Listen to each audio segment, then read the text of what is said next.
Hi, this is Mike Brown, owner of Death Wish Coffee Company. Welcome to Fueled by Deathcast. I love Jeff, but sweet and high. Whoop, Mr. Montgomery, coffee and spice. Death Wish Coffee presents Fueled by Deathcast, the world's strongest podcast. With your hosts, the incredible Jeff and the amazing D-Man. Welcome, everybody, to Fueled by Deathcast. This is the final episode of Season 1. I can't believe we made it this far. Of Fueled by Deathcast, episode number 51.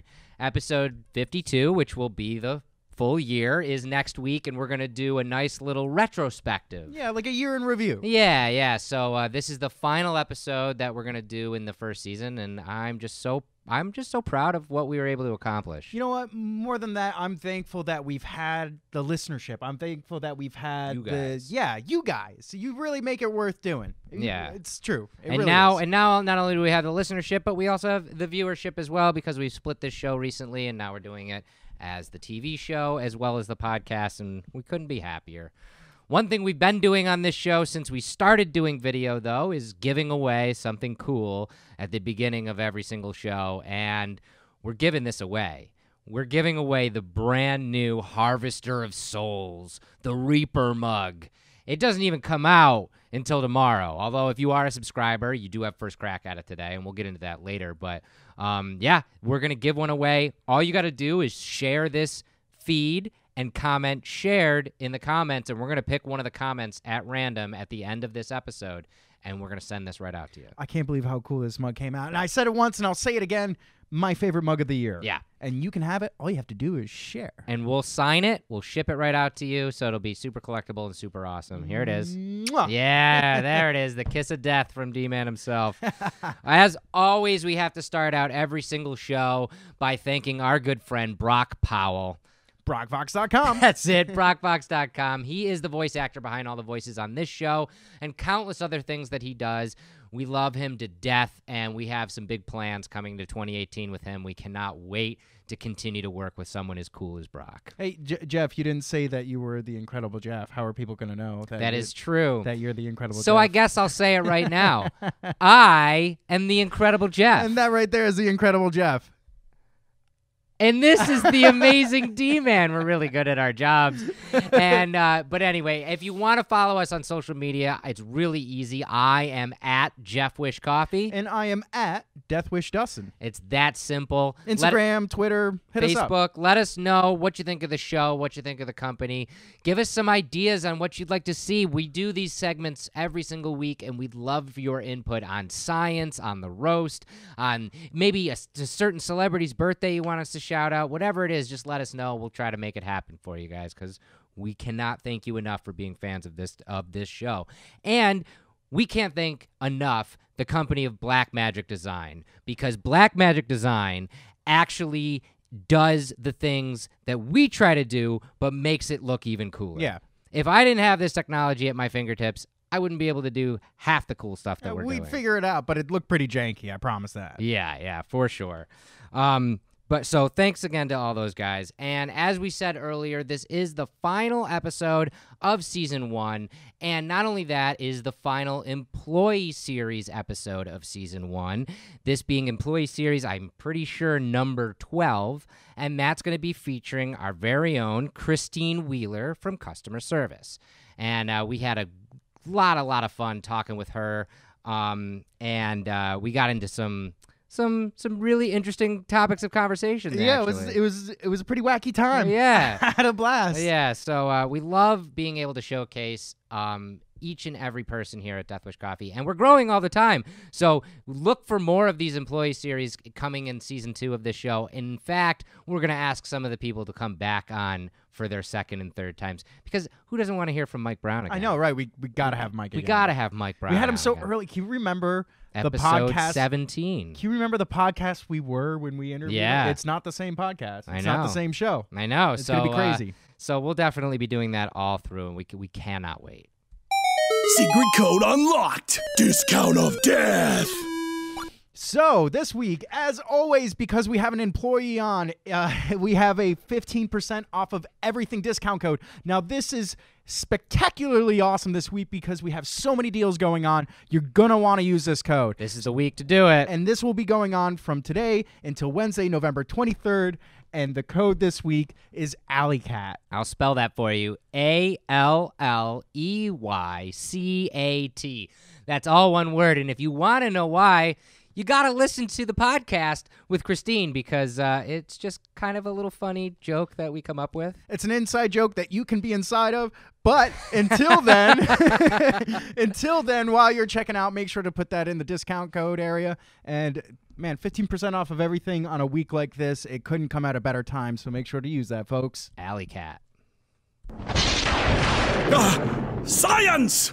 Okay, science. Final science of the season too. And I wanted it to be something that was a doozy. So it's funny. This is a topic, actually, I don't even know if we've ever even brought this up on this show before. No, I don't think we have. Maybe in passing. But it's definitely a topic that's been out there for a couple years. But it's making a lot of headlines as of late. There are these headlines all over the place that are saying that successful human head transplant. And now that this is the problem with our current, I guess, social media culture right now is that we're reading headlines and not actually looking into the story. People, I can't be more adamant about if you're reposting a headline, if you're reposting anything, please read the article. And you will understand, especially with this one, everybody thought that they transplanted a head on some dude and now he's walking around and he's fine. That's not the case. They did it on a corpse. Yes, they did it. And that is not inherently something that's crazy because a lot of medical science is practiced on cadavers before it's actually worked up on live subjects. I mean, that makes me feel better just knowing that. Yeah. But yeah, thank God. But the news media has been running rampant with this, and I'm sure with just a very quick Google search, you'll see what I'm talking about. Everyone is saying that a human head transplant has been successful, and it's only a matter of time. And I wanted to bring this up because when it really comes down to it, there is actual science behind this claim, but it is still very much science fiction. Back in 2015 at a TED Talk, Italian neurosurgeon Sergio Canavero actually claimed he would perform a human head transplant by this year, by 2017. He had a guy that was willing to do it, and everything lined up, and he said in 2 years he was going to do that. So that's why, again, that this has started to make the news cycle. And I could start to explain, and we'll get into it a little bit, but I have a video here that gives you a little bit of the science behind what it actually means when I say a head transplant.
Two things about this. Okay. Jeff.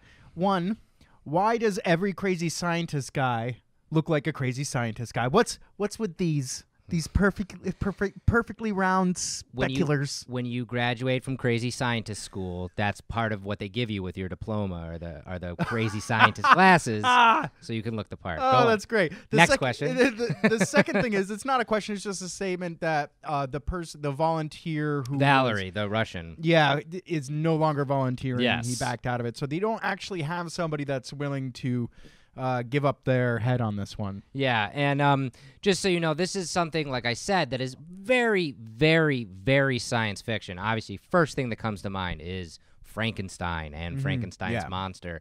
Also, one of my favorite old school movies, The Curse of the Living Head, or the Brain That Wouldn't Die, depending on which movie you want to really go for. But it's been in this culture for a very long time. But there is actual science behind this, which is why people are starting to talk about it.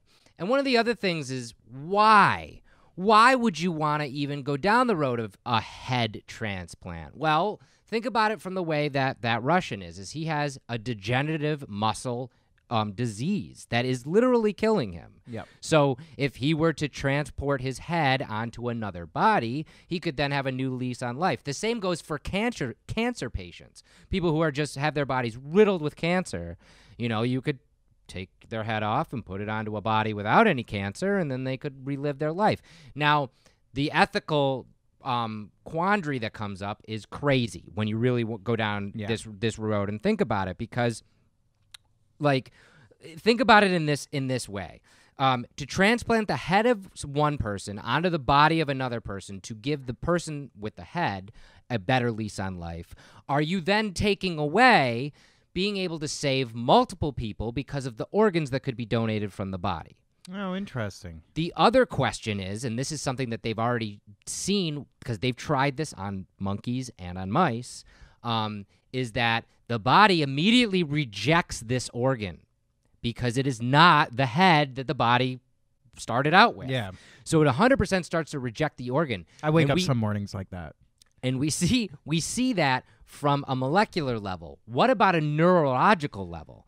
When you, as a person, I can't even fathom this, but put your brain around this. When your brain is you, but you have this overwhelming sense that the rest of you isn't you, and you know that the rest of you is actively trying to kill your brain, that's got to be maddening. And in fact, they talked about this when this doctor originally came up with this plan, that it would be not only 11 months of a recovery time, that's just including being able to walk and motor functions again. It would be up to 3 to 5 years of therapy just to make your brain okay with it. We're just getting to the point in medical science now where we're being able to reconnect tissue. Like, there have been cases in modern medicine where they have just recently successfully reattached a hand. Someone has somebody else's hand on their arm, and they're able to move it, not as well, but they're able to move it, and it was not rejected. And that guy is now living with somebody else's hand. I believe it was last year or the year before, it was the first time that a full penile transplant did happen, and somebody got a brand new penis transplanted onto them. Immediately following the surgery, the patient asked for it to be removed because he could not mentally get around it.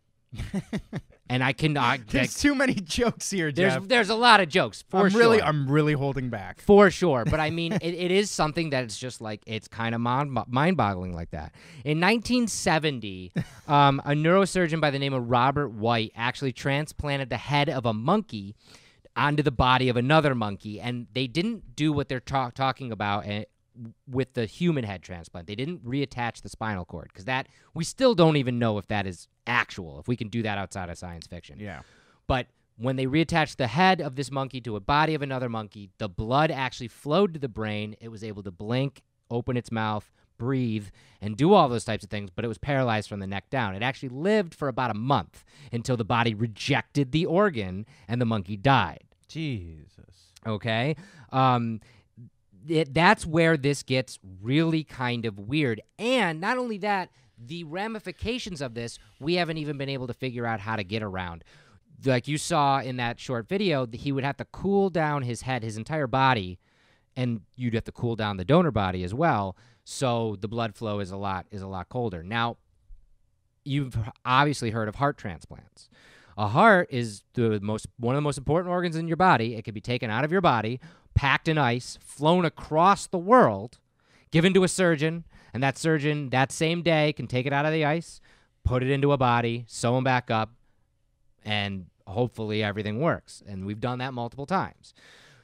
What's very scary about a brain is if a brain is without blood or oxygen for about 5 minutes, brain death can occur like that immediately. Yeah. And not only just brain death, but just you have to go into a coma for this procedure. You have to go into a coma for up to 4 weeks. So even talking about that, you might get your head transplanted onto another body, but you never will be yourself. You could be a completely different person waking up because you could have had a stroke or brain trauma or brain damage or brain death.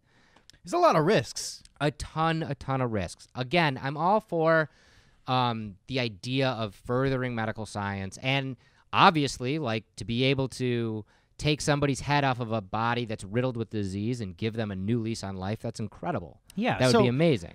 Which one do you think will happen first, a head transplant or a brain into a robot? A brain into a robot, 100%. In fact, we're very close to that. Really? Yes, because and that, if we're going to go on that route a little bit, we're looking at it, don't look at that as taking the Simpsons version of taking, the brain right out of the skull, subplanting it into a robot body and closing the lid, and then you're walking around as a robot body. We're very close to being able to download brain functions and pathways and upload them into a neural net. Whoa.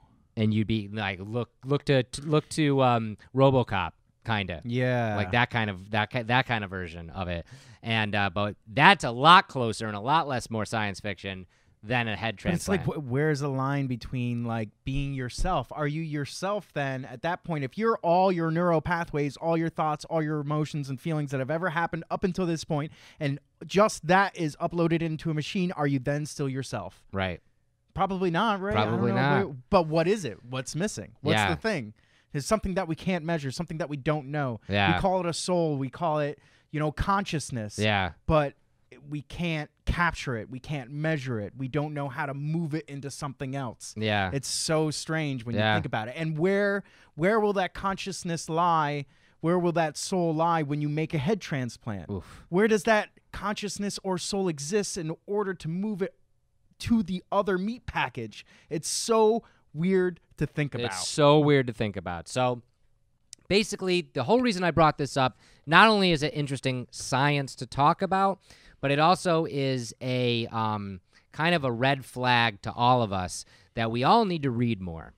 And that's really what it is because I couldn't believe how the internet just ran with a story like this and was just like successful just because everybody's reading a headline and copying and pasting it and then resharing it and not reading the article. Seriously, if you're amazed by a headline that you see, don't you want to know more about it? Look into it. Always look into it. Always look into the source that you're looking at. If you're getting some crazy .org or .UK, a lot of times those are fake sites. You have to really do your research. You can almost tell immediately if you're on a fake site. Yeah, but I mean, it's not even fake sites are reporting this. Like I saw these on Vice affiliated sites, on sites that are reputable, that are just doing it for the clickbait. And I understand that, but we as consumers need to be more attuned to what we're actually digesting. I think the line is that, we're measuring things as far as like how many visits did we have on this article, Right. Not how many satisfied readers do we have. Right. That's not the measure anymore.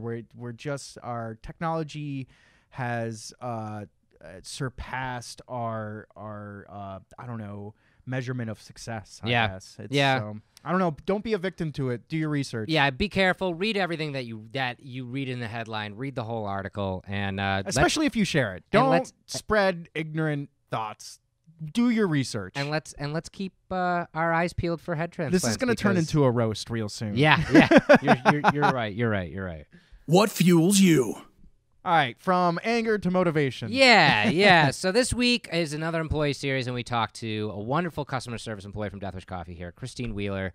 And one of the things that she talked about, which I thought was very, very cool, was what draws her to this job or to any job is the atmosphere. She was explaining it within the confines of Death Wish Coffee, is that she loves coming into work because of the quirky, crazy, welcoming atmosphere this company really breeds and puts out into the world. And I thought that was something that we could extrapolate on in What Fuels You, and it's something that can fuel everybody, is the idea that the atmosphere that you're in obviously makes you either be good or bad because of that, but you as a person can influence the atmosphere around you. If you're in an atmosphere that affects you and you affect that atmosphere, that is no longer an atmosphere. That is now a community. Right. And that is one of the best parts of being human is having community. And to have a community like the one we have here, I can't be thankful enough. Yeah. If there's one thing that I'm thankful for this Thanksgiving, it's the people that I'm surrounded by when I work, because I love this team. And, there is the downside of this argument, but there's ways around it. And the downside of the argument is we've all been in a job, and some of you might be in a job right now like this, where you do not like your work environment. Yeah. You don't like the people that you're around, and you don't like your work environment. And shy of going out there and putting yourself out there and trying to get a new job, which might be the right course of action. I don't know, the specifics of anybody's one, situation. But when you're in a situation where your atmosphere is bad, then you can take yourself out of that atmosphere. And maybe it is time for you to just, put your head down, do your job, but just be in your own atmosphere. Create that good environment just around yourself. Yeah, it's what I mean? It's really tough to leave a community very behind. tough. And we've all done it. Yes. We've all done it. And I've left places that I actually enjoyed. Yeah. I can think of one job in particular that everybody that I worked with was awesome, but the environment was so hazardous as far as drug use, as far as the hours that was worked and what was expected of you, that it made the environment not only hard to deal with, but like I said earlier, it's hazardous Right. to your health, hazardous to your relationships with those people. And it can take a turn really quickly. So even though you can be happy with the community and the atmosphere that's surrounding you, it can still be poisonous. Yeah. And you have to be careful. And it takes a lot to remove yourself from that, because you're going from all this community that you're partially satisfied with to no community.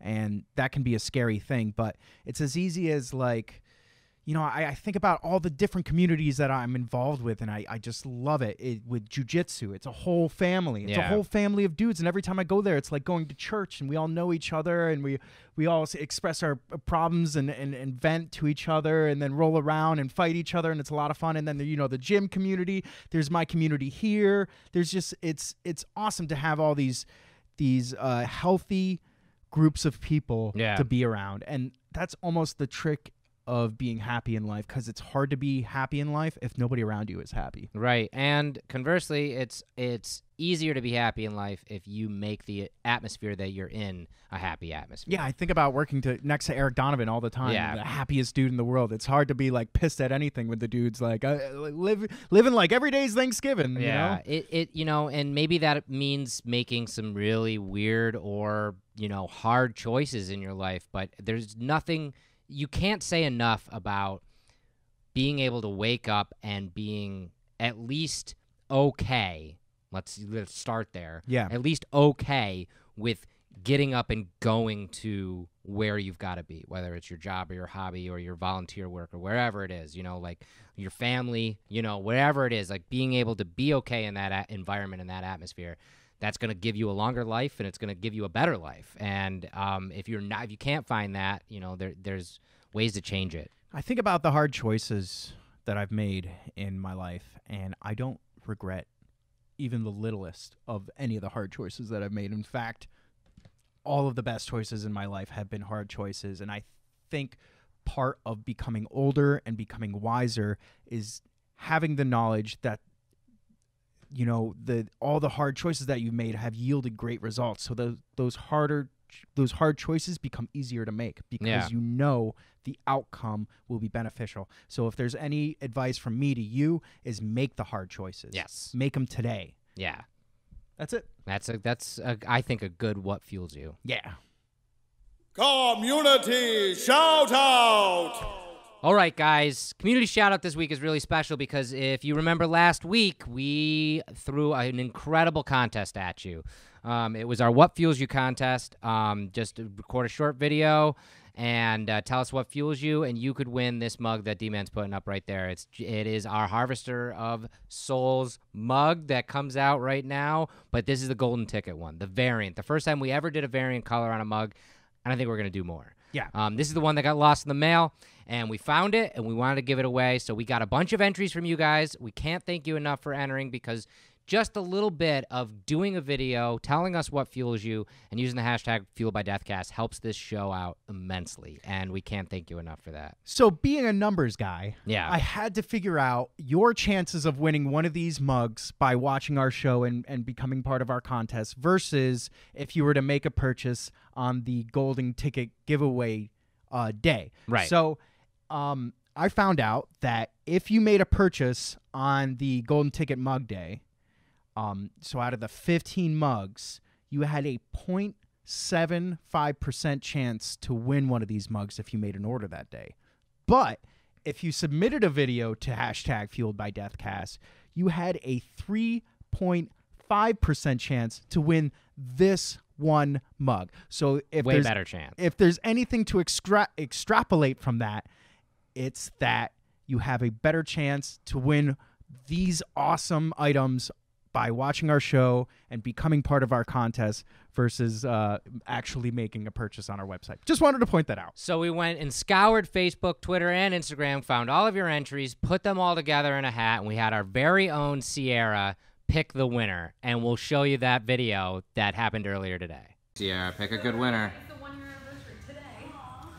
Oh, yes! There it is. Woo! What sound does a fish make? What sound does a fish make? So that's it. So congratulations, Trisha Harmon. We are Mazel tov. so stoked. Not only do you win this mug, and we're going to ship it right out to you, but you also are our community shout-out this week. You got to shout it then. Trisha Harmon! How was that? Was that good? That was beautiful. Awesome. Good. And play you guys the video of your adorable son, Keith, there. That's what fuels her and her husband every day, as she put in her post what their reason for Death Wish coffee in the morning, which I'm sure everybody who has a toddler can attest to as well. But we had some really fun entries from all you guys. I'm actually going to try my best to take them all, compile them into a fun little like compilation video of all your What Fuels You, because it really touched us that you guys all took the time to do that. And we really love it. Again, congrats to Trisha, your husband, your son Keith there, who's right up here, you adorable little kid. We're gonna send that mug. We're gonna sign that mug, send it right out to you, and we're gonna do more of these. We're gonna try new ways to do contests within the next year. And like I said, we're gonna be doing more variant mugs. We're gonna be doing more mugs, so hopefully we can do more cool contests like this, getting you guys involved and having a good time. So mugs up. Trisha Harmon, community shout out and contest winner. Woo! Oh, welcome back to the show. All right, so this week we got some fun birthdays going into the holiday season. On Thursday, Thanksgiving Day, November 23rd, Titan of podcast industry, Chris Hardwick. Right here. He is the founder of Nerdist, which is probably some of the biggest podcasts in the world out there. The amount of stuff that this man does is just epic. He has shows on Comedy Central. He has the show After the Walking Dead. He does all of his podcasts. He does all of the appearances. He was just presenting at the American Music Awards. He's everywhere. Little thing that everybody forgets about, though, and when I first was introduced to Chris Hardwick, was a little show on MTV called Singled Out. I have not forgotten. By the way, same age. He looks the same age. Yeah. How does he do it? Yeah, he actually looks a lot better because he was, as he said many times, he was an alcoholic at this point in his life. So he looked a little bit more ragged. I would and, probably be an alcoholic if I was hosting that show, too. If you don't know, Singled Out was a show back in the early 90s on MTV. It was a dating show on It was a MTV. dating show where a pool of 50 men and women would vie for a date with one specific person that would wheedle them out by choosing categories like butts and and hair color and then would pick one and weed everybody out. This makes me want to drink. Oh, yeah. His co-host was Jenny McCarthy up until the final season when she left to actually start her own show on Then MTV. they got Carmen Electra. They got Carmen I Electra, remember yeah. that shit. So he didn't have that terrible of a job, that's for sure. So happy birthday and a happy Thanksgiving to Chris Hardwick. On Friday, November 24th, Katherine Heigl is going to be 39. She is the star of Grey's Anatomy, which is a show that everybody except for myself watched. I feel like everybody watched that show. What's it about? It's one of those like ER yeah. dramas. Yeah, That's what I always assumed. and but she was very, very funny in the movie Knocked Up. And thought I she was really great in liked that. I liked that, but famously, her and Seth Rogen got into a feud for years over that movie because she said that was a very sexist movie because of the way women were portrayed in that movie, and she kind of called out Really? Seth Rogen about it. Yeah, and they have since buried the hatchet, but I'm not going to stick my foot in that. No, that me trap, either. no. But because I thought she was super funny, regardless of how she felt. I thought that movie was great. Yeah, That's all I'll say about that. on Monday, November 27th, near and dear to D-Man in my heart, Bill Nye the Science Guy is going to be 62 years old. Ah, man. You want can to talk tell about how smart somebody is by how many buttons that they have on their cuff there. And just to say how he hasn't aged in a day, Bill Nye the Science Guy, there he is in the floating head. He looks exactly the same, and Are that's they like going to put that head on that's like a 20 living years body? old. They should. Oh, man. Bill. Another favorite from television as a television host, both D-Man and myself, celebrating a birthday on Tuesday, November 28th. The incomparable Jon Stewart. He's going to be 55 years old. Just hosted the Night of Too Many Stars on HBO, which was an incredible event for an amazing charity. But, yeah, he's getting up there in age. But this is him. Speaking of MTV, this is him back on his Jon Stewart show days back on MTV. Interviewing a very green Conan O'Brien right after Conan got his late night show. Conan O'Brien always comes off as orange, not green to me. He would take I'm wondering, when is he going to run for president? Conan? I know Jon Stewart. I know John it's said coming. he'd never do it. I know he said he'd never do it, but I it. know it's going to happen. He's just going to turn 75 one day and just be maybe. like, Yeah, maybe. Finally, on Wednesday, November 29th, Chadwick Boseman is going to be 41 years old. I first saw him in the incredible movie 42 about Jackie Robinson, which was amazing. But he is the brand new Black Panther in all the Marvel movies, and boy, was he amazing in Civil War. There was a Netflix movie that just came out with him on it. I forgot what it's The King something. It was really good. Really though. good? Yeah, he just He's beats such a people good up with actor. chains. It's awesome. It's so good. He's such a good actor, so Yeah, very he is. excited to He's see really good. everything he's going to be doing, including the Black Panther movie that's coming out next year. So happy birthday to all those guys. You want to roast something? Yeah, let's do it. Let's do it. I smell a roast. Okay, so I kind of got a broad topic, D-Man, for the roast, but it's something that I think can piss us both off because we're both fans of movies and we're fans of video games. And what I can't understand is why, for the life of everybody, when you take a video game property and you want to turn it into a movie, it pretty much unequivocally never works. Yeah.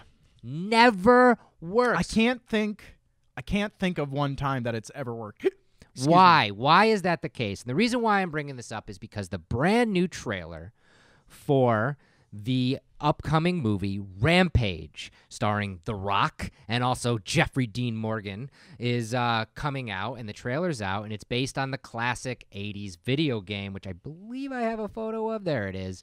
I spent lots and lots of quarters on this there's game The back Rock in right the day. there. I see Yes. I'm going to play a little bit of the trailer, just enough so we don't get in trouble by playing it, but definitely if you guys want to check it out, it's up on YouTube and all that kind of stuff.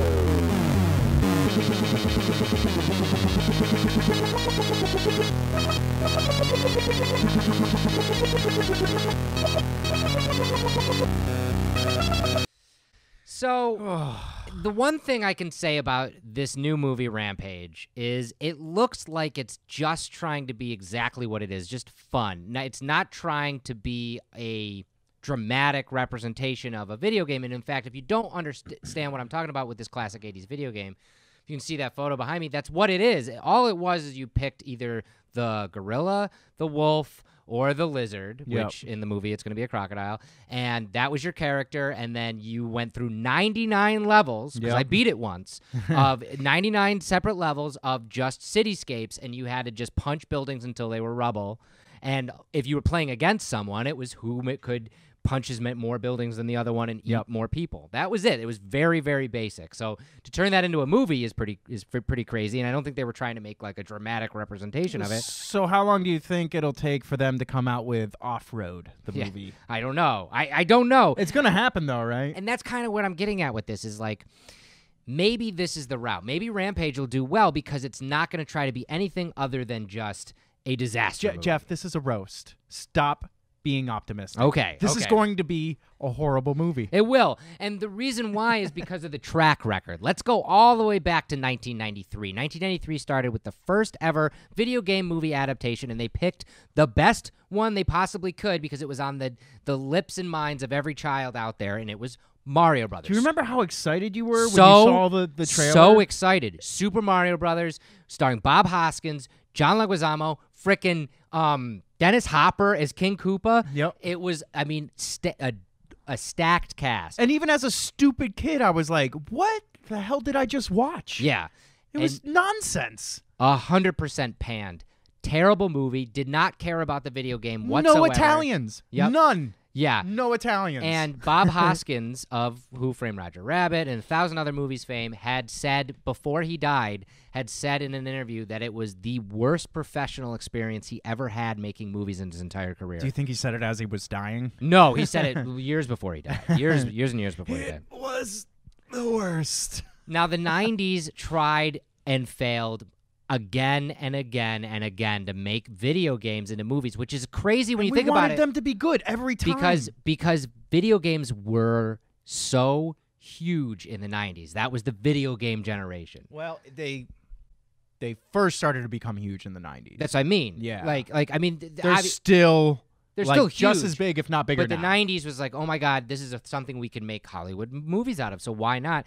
And yet they kept failing. And I'm bringing up examples like Double Dragon with a very young Mark Dacascos. Oh my God, yeah. little baby Dukakis. Again, a movie that should have been very easy to make. Two brothers take to the streets to basically enact vengeance on the underworld of the criminal mastermind. Terrible. You know, It's terrible. Terrible movie. See, I think they try to do with this one. I felt like they tried to go with the costume to match the video game, and it was but this just looks like a bunch of people in stupid Halloween costumes.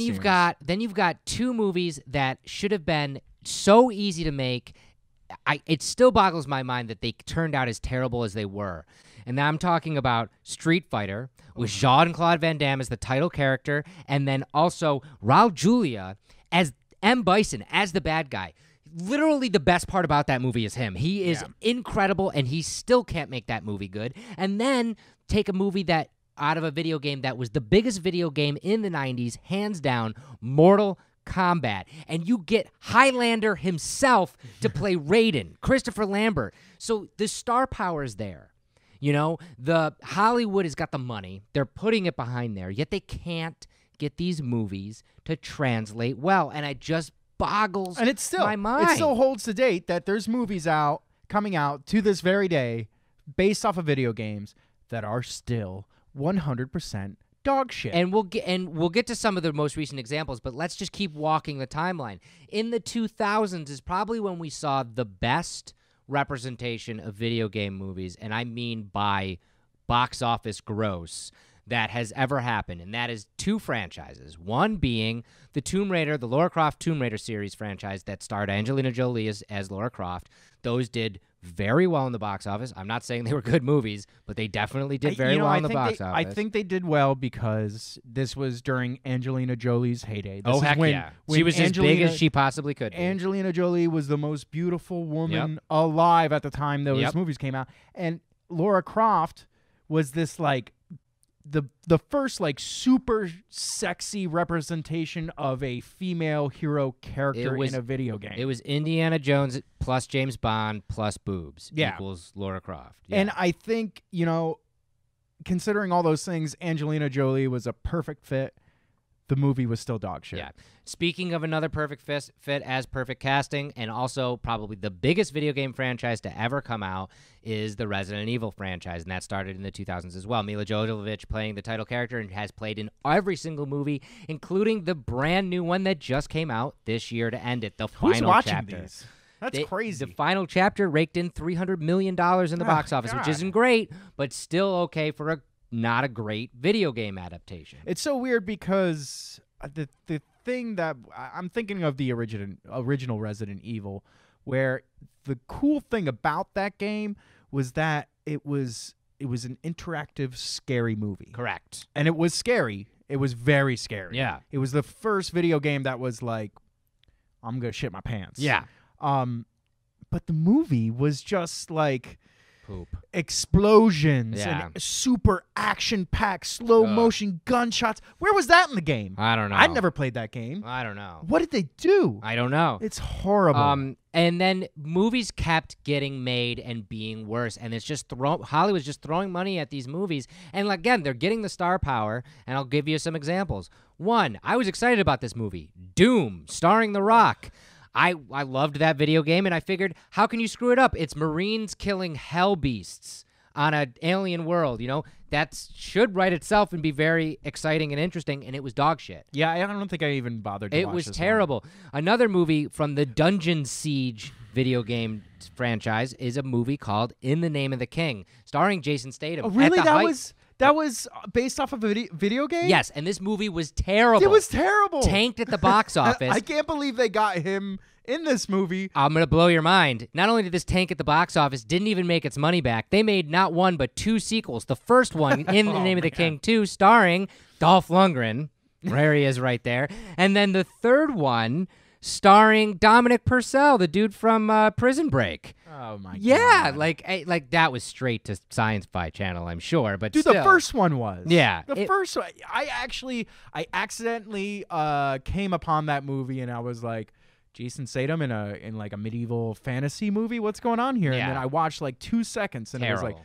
I can't believe somebody made this movie. I Terrible. didn't realize it had to do with a video game, but I should have guessed it was so shitty that it had to be based off of a video game. One of the newest properties that just came out that really disappointed D-Man and myself is the Assassin's Creed movie with Michael Fassbender. Both you and I are huge fans of this video game franchise, and this is kind of why I brought this up in the roast. We live in 2017, soon to be 2018 now, where if you play a game like Assassin's Creed, much of the game plays out like a movie to the point where they've actually made in-game movies in these games, like full 5, 10, 15-minute epics that give you backstory and but it's all video game animation, but it's still almost a movie. To the point where, okay, you get one of the biggest rising stars out there, Michael Fassbender, play the title character. You've got it already laid out for you. This is now what, the ninth iteration of Assassin's Creed just came out. So, I mean, they have a ton of material to go from. They didn't use any of it. It was terrible. See, okay, there's a few things that all they had to do is go along with the storyline that was already presented to them. They didn't do that. Then, on top of that, do you remember the animus in this movie? Yeah. So the machine that brings you into your past, into your genetic past. Right. In the game, it was just kind of like a bed you laid on. Yeah, and you just went into that made sense. The movie, they made this contraption that's a belt that you float around in a. How stupid was that? How stupid was that? That's what gets me to the point where I'll tell you right now, I'm actually really excited about a movie that's coming up. And it's the new iteration of Tomb Raider because Square Enix has restarted this franchise with 2 new games that are based around Lara Croft, but it's about her origins. And some of my favorite games that have come out in the last couple of years. And they're taking that storyline and they're making movies out of it, which I'm crossing my fingers are going to be good, but most aren't. And I don't understand where the disconnect is because is it that originally I would think, oh, Hollywood doesn't get it. Like if you go all the way back to 1993 with Super Mario Brothers, Hollywood didn't, they basically were like, you need to make a movie about this video game, and then the script writers were like, okay, well, we're not going to play the video game, and we're just going to make a movie because it had nothing to do with the game. Yeah, just show us pictures of the characters, and we'll make a movie based off of what we feel. Right. That's kind of what it seemed like. That's not what's happening here. Now we're getting to the point where lots of these games, or lots of these movies, including ones I've talked about, including this brand new Tomb Raider that's coming out, are being produced and bankrolled by the same companies that are making the games. Like this Tomb Raider game is being produced by Square Enix, the company that puts it out. Lots of these video game movies are games made by Sony. And Sony is also a movie production, you know? Like I don't get how they keep consistently screwing up properties that are just very easy. It's like they don't. This doesn't happen when you take a book. Yeah. Think about how many books are made into movies and are done very, very well. The best example I can give you are, like the Harry Potter franchise or the Lord of the Rings franchise. Like, I mean, even if you're not a fan, you can hear the rumblings of those fan bases be like, I love the movies as much as I love the books because they did such a good job. Yeah. I've never once heard somebody go, oh man, that movie's as great as playing the video game. See, ever. it seems like they are getting closer here, but I still think that they're off a couple notches, and this is my humble opinion on how they should approach this. Okay. Video games now make way more money than any movies can. That is like darn true. And to the point where they're getting top-billed, Oscar-winning stars to provide voice talent for video games. So or it's motion capture. So it's obviously that they have the resources to do the correct thing. They're just not doing it right. Right. And this is my take on how it should be done. I think leading up to a game release, okay, like an Assassin's Creed game, they should have a movie released before it to gain hype for the game. So it sets up the storyline and the backstory that's interesting enough to watch as a movie. Then when you pick up the video game, it picks up where the movie left off. I love that so idea. So you can keep on playing through the rest of the movie, which is actually the game that you're purchasing. I love that idea because then you can make a really succinct, amazing movie that doesn't have to draw from anything. Right. So you're not immediately like, well, this isn't what it is. Yeah. But it draws you in to the character, to whatever, and then you're like, you get to the end and it's like, the adventure continues. Yeah. On your Xbox, and it's like, oh my god, I gotta go get that game and play this character to completion. Yeah, because then you'll fall in love with these characters. You have the correct and you have the right amount of time to get a good enough, deep, dramatic backstory where you can actually relate and fall in love with these characters. Then you get to pick up the game and be that character that you fell in love with. I'm gonna help D-Man out. # copyright Hollywood. If you're listening, this is D-Man's idea, and he gets 10% of everything that comes. Just 1%. I'm not greedy. I'll take the other 9. All right. But, to finish this off, to Okay. finish that thought off, and I don't think they need to go big screen with it. I think if you start small, go Netflix original movie, or sign up with Hulu or Amazon Prime. You don't need to go huge. Some of these games have a big enough name where you don't need that much advertisement to draw attention to it. And there's a lot of franchises that they could make a really awesome movie leading up to a really awesome game. God of War would be an awesome movie to watch. Incredible. Assassin's Creed doing it the correct right, way. yeah. That actually has ties into a game line. Yeah. It makes a lot of sense and would be very, very cool to watch. Any of these, they're cool games because they're cool characters with cool storylines. Just stick to that, and you will make a cool movie. But nobody has done that yet. Nope. Yeah. Get on it, Hollywood. All right, let's do an update. All right.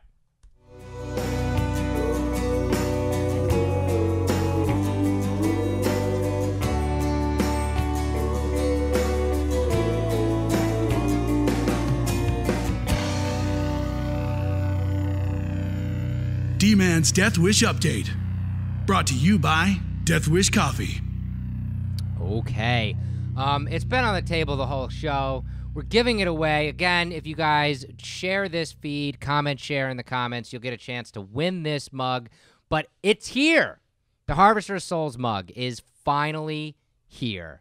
We've been talking about this one for a while, and we couldn't be more happy. Like you've said many times, it's your favorite mug of the year. Do you know the actual size? I have a picture of it next to the 2017 to give you a little bit of it. Do you know how many ounces? 18. 18 ounces. So it's a nice big one for you guys out there. And I got to say again, remember, this show's coming out on Wednesday, and this mug is now available to everyone who is a subscriber on our coffee subscription platform. And so if you don't subscribe to our coffee subscription, you can get coffee delivered to your door every week, every other week, every month, every couple months. You can set it up however 5 you pounds, want. K-cups, Yep. 1 pound, whatever Yep. you want. However you want, but you become a subscriber, you get perks like this. And one of the perks we just started doing is that a day before the mug release, subscribers get the ability to get the mug first. And it's been working out great, and you can only be better if you become a part of it. If you're not a subscriber, the best way to find out when mugs are released is obviously be a part of our newsletter, listen to the podcast, watch the podcast, because we try to keep you up to date as much as possible. And also, finally, text the word mugs to number 484848. And that will keep you on a list that will give a text directly to your phone the minute the mug is released to the general public. But I will say on the inventory side, being the inventory guy, that when we release this to subscribers, probably somewhere around half of the inventory of these mugs are just completely wiped out by the is true. subscribers. And as the coffee membership subscribers grow, the chance to actually buy this mug on a mug day is growing slimmer. Yeah. So, hear me out. Become a coffee subscriber. Yeah. It It's the doesn't take best. much. The perks of being able to get this mug before anybody else is great. It has not sold out to the subscribers yet, and it has been doing incredibly well. This is the time you want to become part of this. And we have a brand new subscription platform, too. It's a lot more user-friendly. Together with our customer service team, we've been really working to really streamline this to the point where you can tailor it to however you want to subscribe to our coffee, and you can even change it month to month. Like, say it's a little tight that month, you can cancel it for the month and then come back. We have all different things in place to be able to allow you to get coffee to your doorstep however you want, however much you want, whenever you want. And also, we've recently painfully figured out how to get you guys freebies. Yes. And that's not easy. It is not easy. We It's had still to- not easy. Yeah, we literally had to build the platform and systems from the ground up to be able to get you guys what you want. So it's there for you. Take it. Take it. Take it. And speaking of freebies, Yes. we have an awesome one coming up very, very, very, very soon. We've talked about this on this podcast before, but it's coming up. I just want to let you guys know it's the Reaper pin, and we are so excited about it this. kind of looks silver on that, doesn't it? It is gold. It does not silver. And we were so excited about it when we originally got them. We had big plans for it, and we were like, okay, we're going to release this on this date, and we're going to, have it at this price point. But then we realized, 'tis the season. We're thankful for all of you guys out there. We're thankful for everything that you do to keep this company going and keeping us, fueling us to be who we are, that this is going to be the next freebie. And I don't know exactly the date that it's coming out. Yeah, you do. I do. I can't say it out loud, though, because we want you guys to be excited all weekend. So it is going to be coming out sometime within the next week, and it'll be one of the freebies on that day, and you'll be able to get it. And obviously, if you're a subscriber, you'll also get it as well. And we're just really excited, and it's a really cool pin. Looks great on your jacket or your bag. Or I've got one on my book bag, actually. Yeah, I me love too, it. right there. And so we're really excited about that. And I think it's my favorite pin yeah. so far. I did like the zombie hand pin, Yeah. and I do like the In Coffee We Trust pin. Very simple, very cool, good statement. But this is a nice. I mean, it's Yeah. like it's a good 3.5 I had inches one around long. here. I don't know what happened. Yeah, I to don't it. know. I picked it up and threw it somewhere. Now it's gone. I'm all sorry. right. It's my bad. It's okay. I can't iterate enough, guys. This show comes out on Wednesday the 22nd. Obviously, Thanksgiving is the 23rd. That's the day that, to the general public, this incredible Harvester of Souls mug comes out. But then you guys know what's after. Black Friday, Small Business Saturday. Nobody gives a shit about Sunday. Cyber Monday. Hashtag nobody gives a shit Sunday. Yay! I like that. I like that.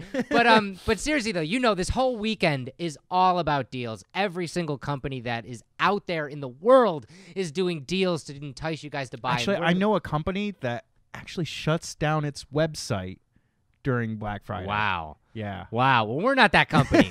We're going to do so much. We're releasing brand new products. We're releasing brand new ways to save money. We're releasing freebies, like we said. We're releasing this mug on Thanksgiving. There's so many cool things to get you jump-started on your holiday season, and we can't be more excited about it. One of them being the thing that's literally been on my head the entire show.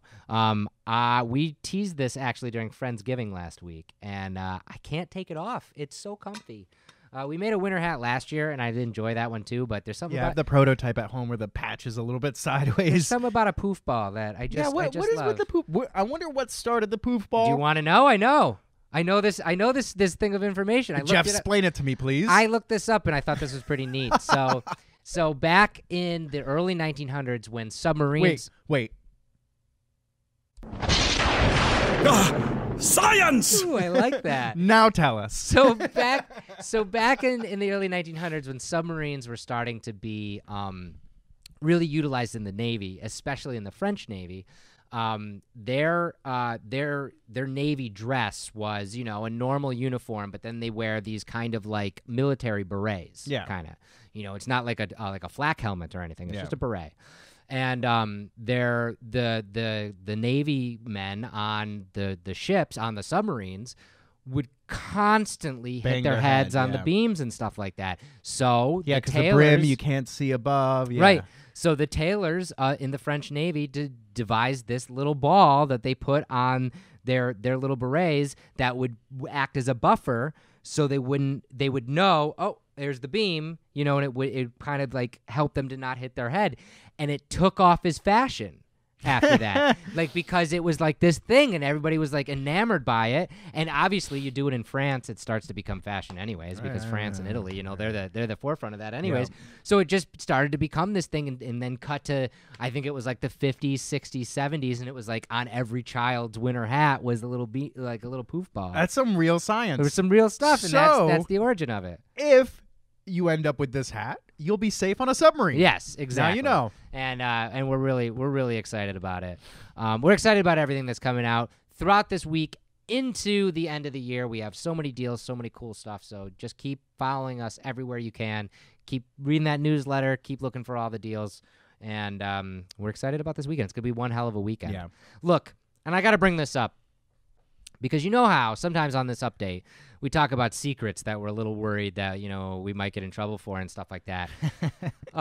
I just got to bring it up. I didn't even mention this to D-Man, but I saw your Instagram yesterday, D-Man. Are you gonna get in trouble for that? No, I did get in trouble. Like, what the hell, dude?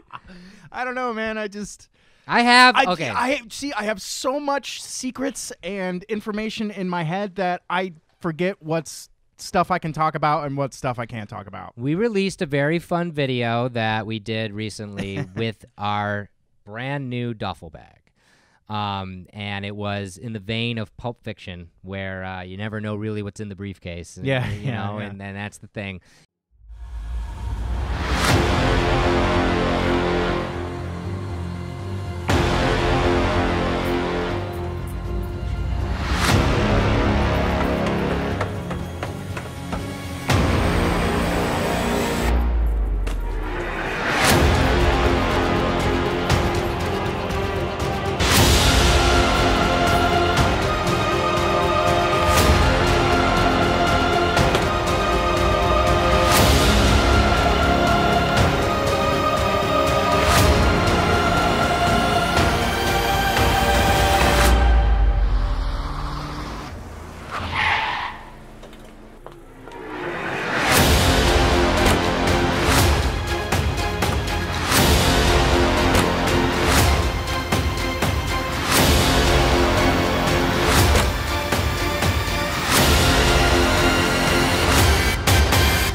And still, we're not going to tell you what's in the bag.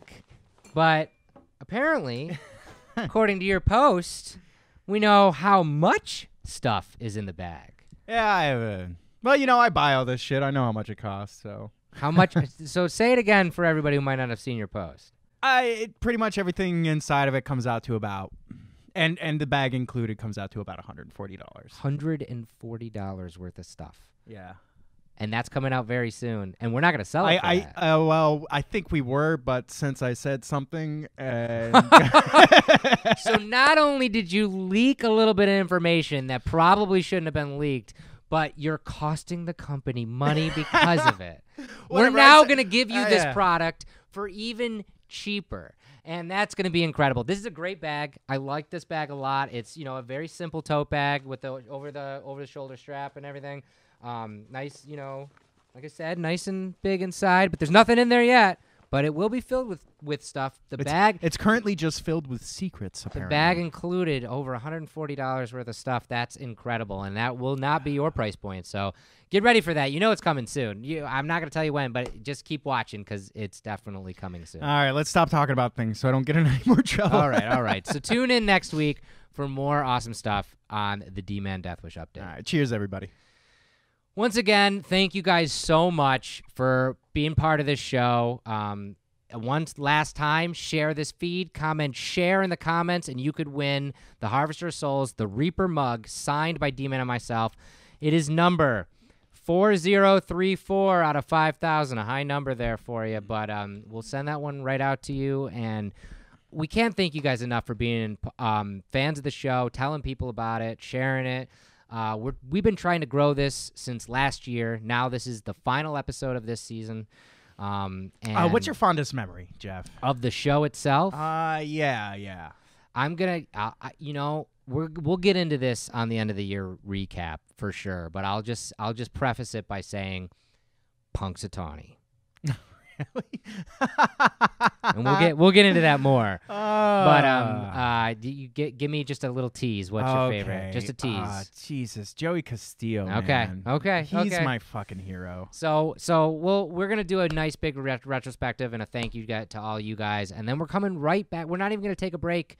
We're just gonna come right back and start season 2 right up. No rest for the wicked, Jeff. Yeah, and we got big plans for 2018. Lots of new guests, lots of new segments. Now that we're a show, as you're watching right now, and also the podcast, we're gonna hopefully do even more things that we haven't even thought of yet, because now that we have these 2 platforms and it's not just one, we're going to go back to the drawing board, and we're just going to really just try to ramp it up and just make it as exciting and as awesome as we can for all you guys, because we love doing this, and we'll get to continue to do it if you guys keep watching and keep enjoying it. So can't thank you enough, guys. Thank you so much. We'll be back next week with that end of the year spectacular and some more awesome stuff. Happy Thanksgiving, everybody. Happy Thanksgiving, everybody. Don't eat too much. Cheers.